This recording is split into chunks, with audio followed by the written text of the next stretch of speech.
Welcome to the cold darkness of space where survival is never guaranteed.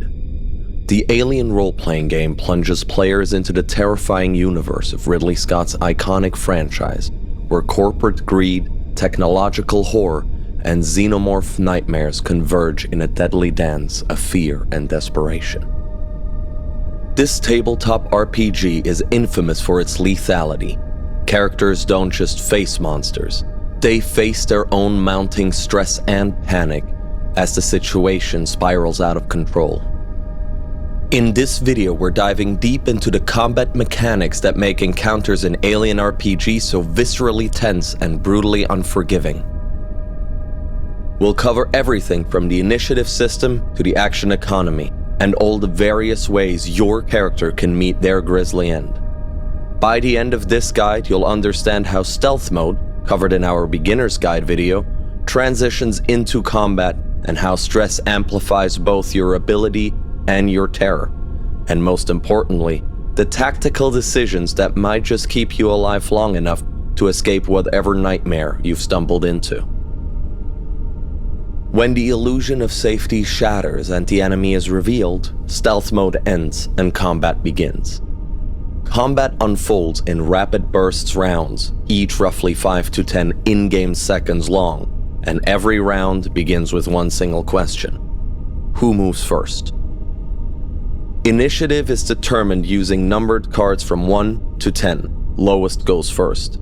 If you have the Hope's Last Day starter set, you've already gotten them. If not, a standard deck of playing cards will do the trick. It is most important to note that the initiative rules have been updated in the Evolved edition of the AlienRpg. At the start of each combat round, all players draw one initiative card at random.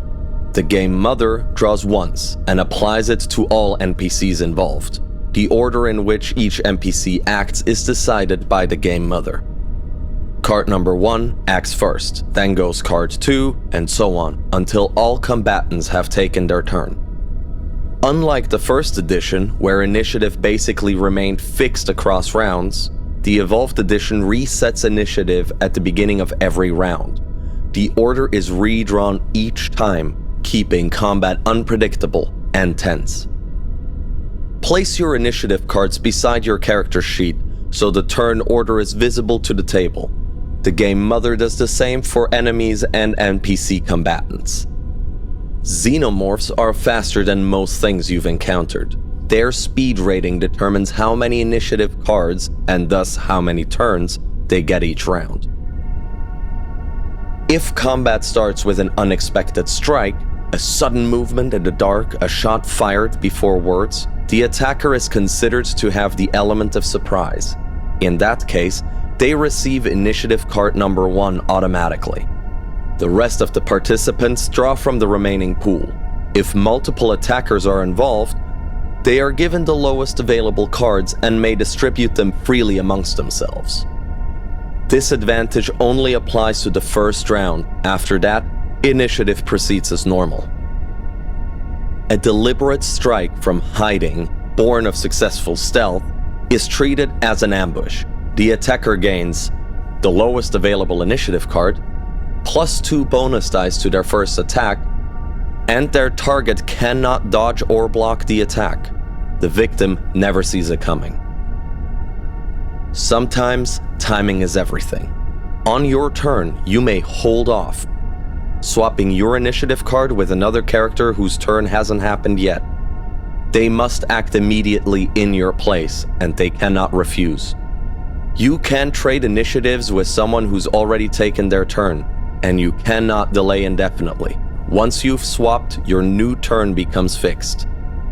Any effects triggered on your turn, such as death rolls or stress recovery, now occur at your new position in the order. Holding off, however, does not reset your quick actions. If you've already used both of them as reactions earlier in the round, you don't get them back, even if your turn moves later. But you can still trade your initiative if you need to hand someone else the advantage. Creatures, like xenomorphs with speed 2 or higher, draw multiple initiative cards. They act more than once per round. If you swap initiative with a Xeno, you can choose which of its remaining cards to take, as long as it hasn't acted yet and the card comes after your current spot in the order. Xenomorphs don't typically hold off, but if the story demands it, they can.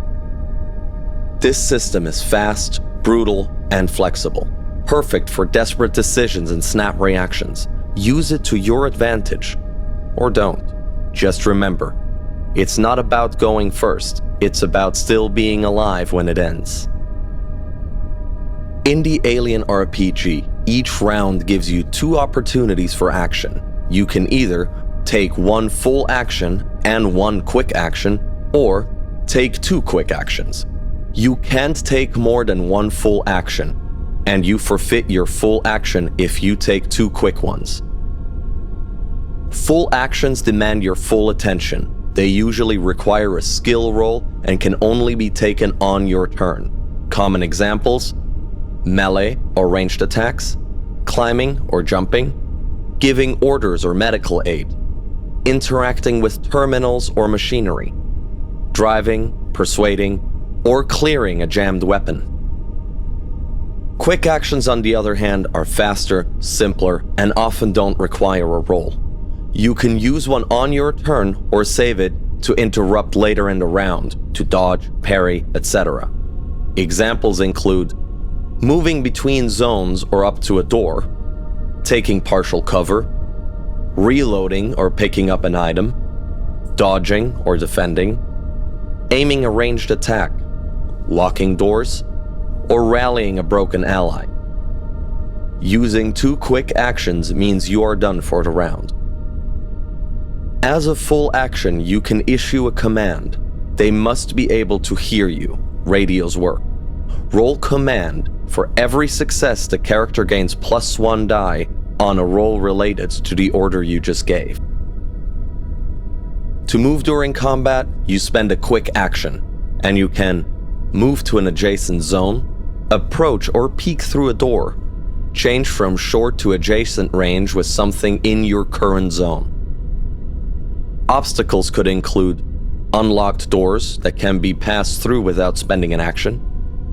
Locking a door is a quick action. Breaking down a door is a close combat attack requiring a full action with +2 dice. Metal doors typically have armor 2 and 10 HP. Electronic locks can be bypassed with a contact roll, but require a full action. You can block somebody else's movement if you are not broken. You can block a roughly 2 meter wide by 2 meter high cylindrical volume. Crawl spaces don't let you squeeze past anyone, not even friendlies. You can drag a broken character with you. They must be at an adjacent range, and you need to pass a stamina roll to move successfully. You want out? If you move out of the line of sight and it's unclear where you went, opponents must pass an observation roll, not with an action, to keep track of you. If they fail and no other PCs remain in combat, you've escaped and stealth mode resumes.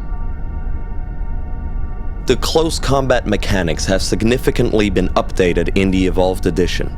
This video will focus on those latest rules. If you are using the original core rulebook, you'll notice many similarities, but we recommend referring to pages 91 to 93 of the first edition for the definite rule clarifications. Close combat occurs at adjacent range, regardless of weapons used, fists, knives, or firearms. It is a full action, and you will roll your close combat roll to hit.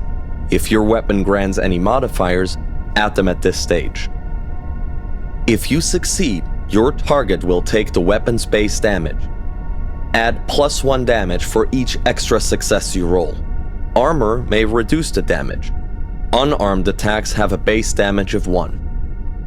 When facing an armored opponent, you can target a weak spot. Doing so will give you -2 dice, but if you hit, the armor level is reduced by 1 step, after factoring in any armor-piercing bonuses. When you are attacked in close combat, you can defend. A quick action that turns the attack into an opposed roll.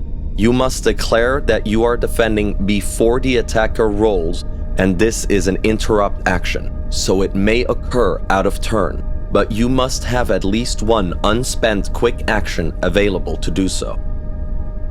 For every success you roll, remove one success from the attacker's result. If you suspect you'll be attacked later in the round, consider holding a quick action in reserve to defend. Sometimes the goal isn't to deal damage, but to gain control or reposition. Declare a special attack before rolling. You don't add any weapon bonuses. These can be defended against like any normal close combat attack. On a success, you deal no damage, but the following effects apply. Remove an item from your opponent's hands. You can keep it or throw it into an adjacent zone. Move past an enemy that is blocking your path. If successful, place your miniature on the far side. Force the enemy to short range, potentially shoving them through an opening like a door or a hatch. Pin your opponent in place. To grapple an opponent, declare it as a special attack. On a success, they are immobilized and can only attempt to break free on their turn using a full action with an opposed close combat roll. Xenomorphs use mobility. While grappling, you can't perform other actions. You may continue grappling or use a grapple attack, a basic unarmed attack that cannot be defended against. You may choose to release the grapple at any time. In the Evolved Edition, grappling is no longer limited to use against humans and synthetics. If your target is restrained or unaware of your presence, they cannot defend. In addition, you gain +2 dice to your attack. You can fire a gun in close combat, but it's not ideal. You must roll with your close combat skill and not your ranged combat. Most firearms have a minimum range of short, meaning you typically take at least -2 dice to hit in close quarters. The defender may attempt to defend as usual. Ranged combat in the AlienRpg covers any attack made at short range or beyond, from sidearm shots in tight corridors to precision rifle fire across open terrain. The Evolved Core Rulebook contains all relevant stats for ranged weapons located in Chapter 5. Just like in close combat, the ranged combat system has been significantly updated in the Evolved Core Rulebook. If you're playing with the first edition, refer to pages 94 to 97 for those rules and clarifications. To shoot something or someone, you must use the ranged combat skill. You'll need a weapon, a line of sight, and a target at short range or further. You roll ranged combat, agility plus skill plus stress die. Most weapons apply a modifier to your roll, found in Chapter 5 of the core rules. Firing a weapon is a full action. On a successful hit, deal base damage listed for the weapon. Add +1 damage for each success beyond the first, unless spent to conserve ammo. We'll cover that in detail later. Armor may reduce total damage taken. Taking a moment to steady your hand can improve your chances of hitting, adding +2 dice to your roll, but it'll cost you a quick action and can only be done at short range or more. This must be done on your turn and immediately before your attack. Most weapons perform best within a specific range band. Outside of that, accuracy drops. If the target is closer than minimum range, apply -2 dice per range band. This penalty doesn't apply if the target is unaware or restrained. You can't fire a weapon beyond the weapon's maximum range. Other modifiers affecting target size, targets in cover, and weak spots can be found in the Evolved Edition Core Rulebook on page 65. If someone's taking a shot at you and you see it coming, you can try to get out of the way by dodging. Declare a dodge before the attacker rolls. Spend a quick action and roll mobility. Each success cancels one success from the attacker's roll. Dodging is an interrupt and can thus happen out of turn. You must have at least one quick action left in the round. you must be aware of the attacker to attempt it. Cover keeps you alive.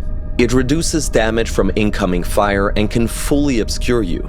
This mechanic has been simplified for the Evolved Edition. You can only take cover in a cluttered zone, never in open grounds. Partial cover takes a quick action, you can still attack and dodge, and incoming ranged attacks suffer -2 dice. Full cover takes a full action. Cover breaks line of sight, incoming attacks suffer -3 dice and must penetrate the cover. You cannot dodge from full cover. Direction of cover is abstracted in Alien. Assume it protects you from all sides unless ruled otherwise by the GM. An entirely new friendly fire mechanic has been introduced for the Evolved Edition. If you fire at a target adjacent to another character and miss, you risk hitting the unintended target instead. Roll for an attack with 2 base dice, inflicting base damage if 1 is a success, and additional 1 damage if 2 are a success. If there are several adjacent targets, randomize which one is hit. In order to understand ammunition and reloading, it is first necessary to discuss consumables and supply rolls as a mechanic. In the AlienRpg, there are several consumables listed on your character sheet, namely air, power, and ammo. At certain points in the game, you will need to make supply rolls to determine if a piece of gear's power has drained, or a weapon's ammunition has been used up. To do so, roll a number of stress die equal to the supply rating of the item. For every 1 rolled, decrease the supply rating of the item by 1. Ammo in the AlienRpg is abstracted. You don't count the individual bullets. Ammo is now managed using supply rolls, adding a layer of tension and resource tracking to combat. The ammo capacity of each weapon works as a supply rating. After each ranged attack, make a supply roll for the weapon. For each 1 rolled, decrease the ammo value of your weapon by 1. If your ammunition drops to 0, you'll need to reload before firing again. If you roll multiple successes on your attack, you may spend 1 of them to skip the supply roll and forfeiting the extra damage. This doesn't work if you're already out of ammo, and this doesn't apply to single-shot weapons. Usually a quick action, unless stated otherwise, and track available reloads on your character sheet. You must reload after every shot. No supply roll is made, and extra successes cannot be spent to conserve ammo. NPCs don't use supply rolls. Instead, their ammo drops 1 step after every attack. GMs may spend successes to conserve ammo, and the GM can ignore this entirely if it serves the scene. Some weapons are capable of sustained bursts of fire, effective but stressful. When firing full auto, if your first burst hits, you may immediately fire a second burst, and then if that hits, a third one, all in the same full action. Each consecutive attack roll can be made at the same target or another one. Each extra burst after the first one adds +1 stress, and you can fire up to 3 bursts per action. Each burst counts as a separate attack, and therefore, you must make a supply roll for each. Extra successes cannot be spent to conserve ammo. If you aimed before firing, that +2 bonus only applies to the first burst of the attack.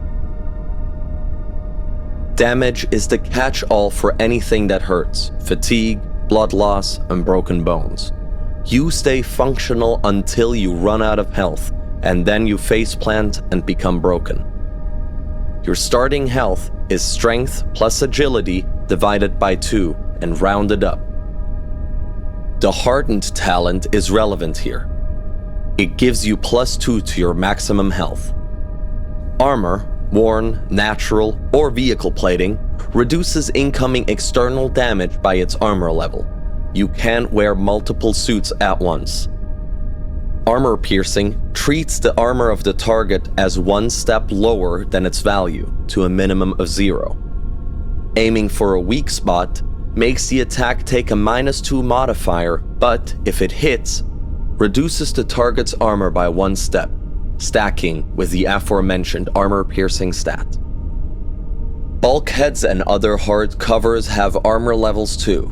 When a ranged shot strikes one, subtract its armor level from the damage. If the damage drops to 0, the barrier absorbs the hit.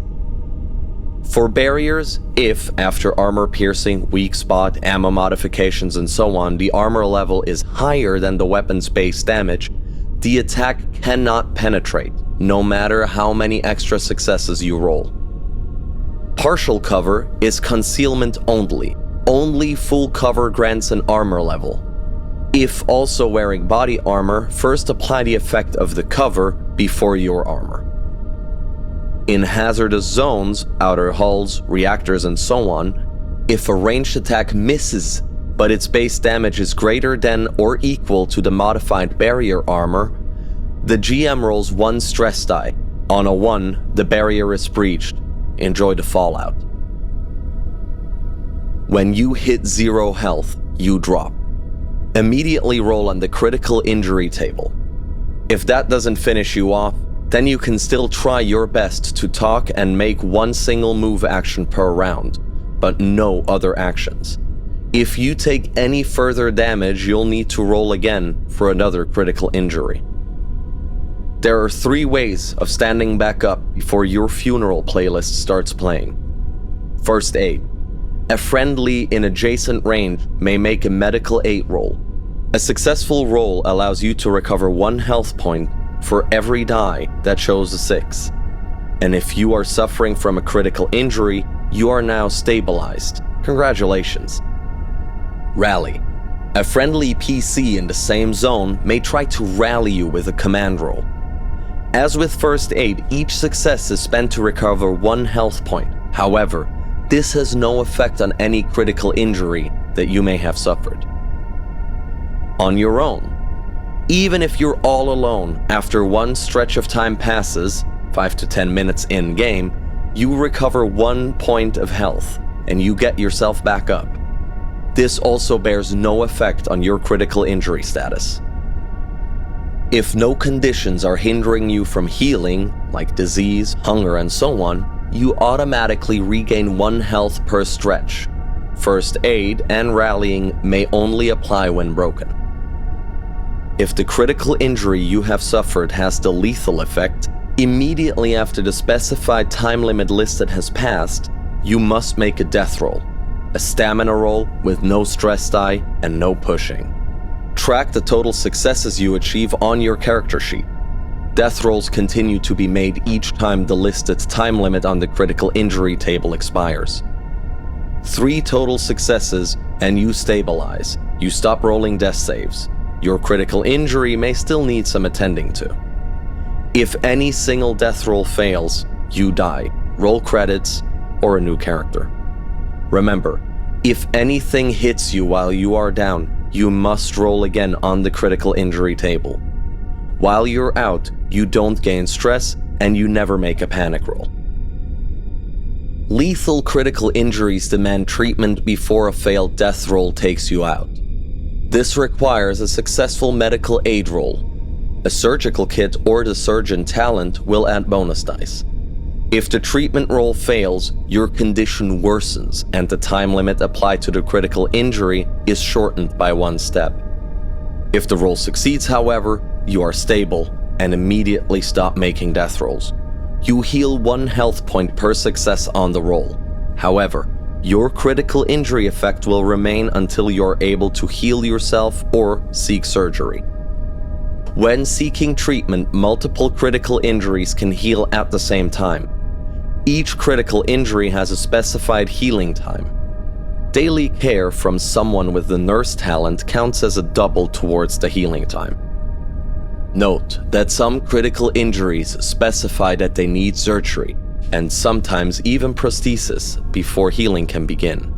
Surgery takes a shift of time, so 5 to 10 in-game hours, and a successful medical aid roll, stacking any applicable bonuses onto the roll. There's no tracking negative health. If a single hit would take you to less than or a number equal to the negative value of double your maximum health, you die on the spot. No death saves and no last final orders. Along with the 3 insta-death critical injuries listed on the table, some Xeno signature attacks are also flat-out fatal. For example, a Neomorph's throat bite or a Xeno soldier's head bite. Stun weapons don't reduce your health. Rather, they inflict stun damage. When hit, roll stamina with a negative modifier equal to the incoming damage. On a failure, you take no actions on your next turn, not even quick ones. On the start of your next turn, roll stamina again, no modifiers this time. Fail again, and you remain stunned until the following turn. Keep rolling each turn until you succeed. You may push these stamina rolls, and armor works as normal against stun weapons. NPCs follow the same rules for being broken, but the GM may adjust the NPC on NPC outcome as they see fit, and may rule that minor NPCs simply die when they go down.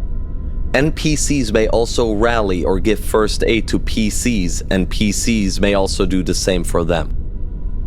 For player characters, death isn't failure, it's drama. In cinematic modes, it's common and frequently produces the table's most memorable moments. And this concludes our briefing on combat in the AlienRpg Evolved Edition. Whether you're caught in crossfire, bleeding out in a vacuum, or caught face to face with a space beast, you know you have the tools to fight, flee, or die in the most cinematic way possible.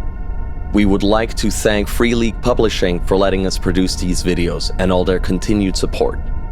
We would also like to thank our Patreons for supporting us and making these videos possible. If you would like to join them, you can find the link to Patreon and our Discord in the description below. From all of us here at Lorefall Studio, stay sharp, don't trust anyone in a company suit, and never take your eyes off the motion tracker, not even for a second. Like this video if you ever wondered why the AI went silent. Subscribe and we'll show you what Mother doesn't want you to know. Lorefall, over and out.